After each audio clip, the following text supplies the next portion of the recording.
problems with. This is what I need to change up for my study method. Can I beat my score this time? So it's more like a crossword, and actually it became almost like a challenge. And I hate to say it, but by about third year, I started looking forward to being able to show, to see how much more. Of course, my marks were getting better. I really was not a great student when I started university at all. And I'm incredibly lazy. So, I needed a study method that was going to get me. But I do like a challenge. So it's kind of like how can I focus and study as efficiently as possible, because I don't have a lot of time. But at the same time, still up my game. Now, are there any questions you want to ask me?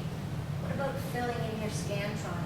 Leave it till the end or do it as you're going along? I always do it as I go along. I have seen too many students who filled it out at the end while they're under pressure, because they waited too long, usually. And what happens is that they miss one of the questions in the stream. So question 4 becomes question 5, and then 6 is, and they're off by a question all the way through, and they don't pick it up. If you're constantly filling in, like I answered, you're doing the question mark thing. It's like, this is question 9, I'm going, there's 9. You're much more likely to catch that kind of mistake. Hold it, there's a bubble filled in 9. Oh my gosh, that's the answer to 8. I've made a mistake. You constantly want to check that. The difficulty is, if you make this mistake, you can go from being a very good student to failing an exam or doing incredibly poorly very, very quickly. And the prof won't know, because the prof has no idea that you've missed a question. And this is another place where, as a student, I don't know how anybody doesn't check up. What if you made that mistake? You need to know. And if you see that, I always circle in my hard copy, I circle what I record it in multiple places, just in case that happens.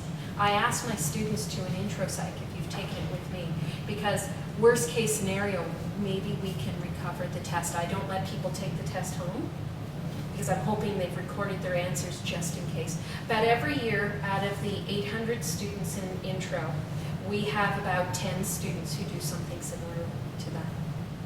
Yeah, and it's terrible when you see that happening.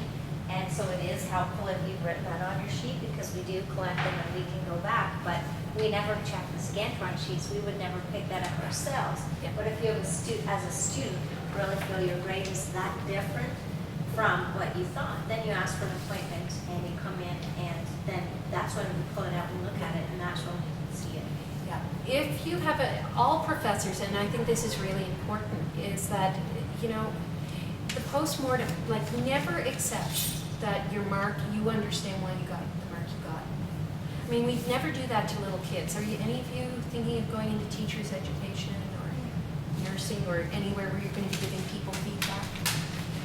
You can have 2 kids fail a spelling test and they get the same mark, but the problems with one student and what they need to fix it, so that, as a teacher, what you would need to do to help one child may be totally different.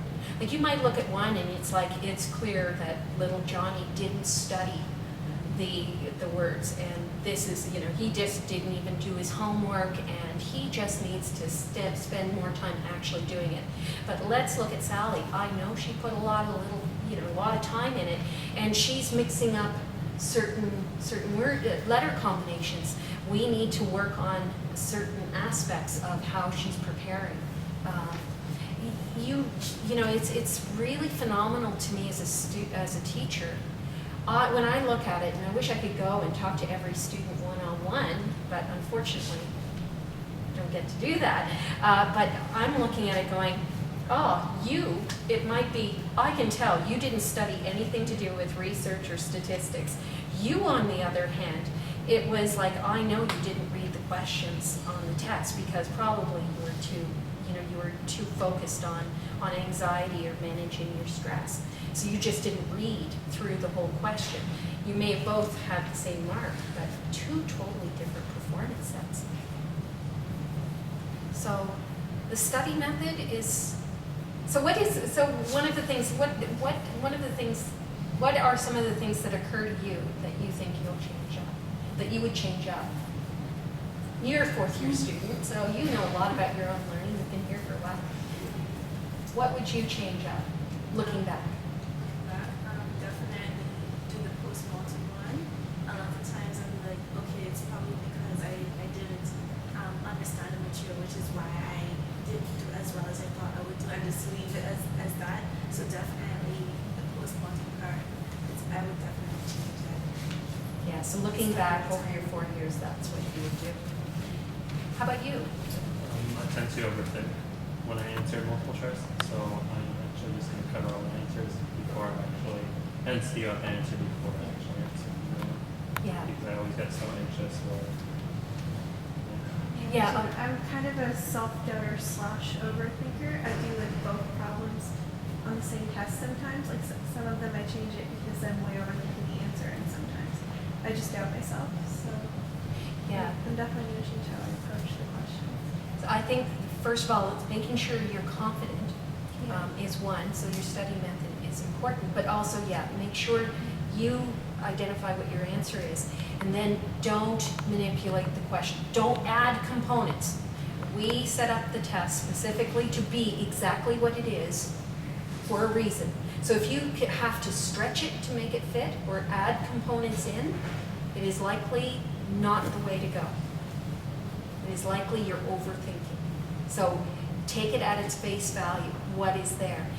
Worst case scenario is that the professor was wrong and didn't put the information in, and at least then you could go say, sir or ma'am, I'm not sure why I got this wrong, I am thinking this, and you can sort of maybe ask for clarification and maybe for that to be nicely reassessed. That's right. And we do postmortems on our tests and our results as well. We get all the statistics on the responses that we get, and many of us look and see, and it will cause us to go back to a question and say, oh, this isn't as clear as I thought. And adjustments are made on things if there's something that really doesn't fit. So just so that you know, we are doing that postmortem in a different way when we are finished with an assessment to make sure that each question was meeting the needs that we thought it was, that it was assessing what we thought.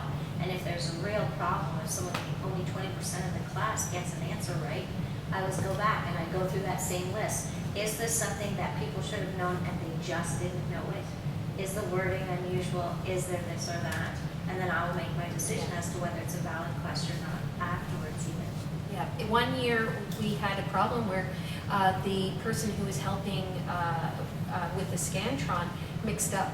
There was just a mix-up in the Scantron. Everybody was getting the questions wrong. We went through, based on the stats, and I said, we're going to have to remark the whole set because it was just an inversion of the answers on the key. So we do this all the time, but you should, this is your goal. This is your goal. So how about you? What would you think? I'm definitely going to do this for you method because I write out my notes and like I have a few midterms, and so I'm going to change it so maybe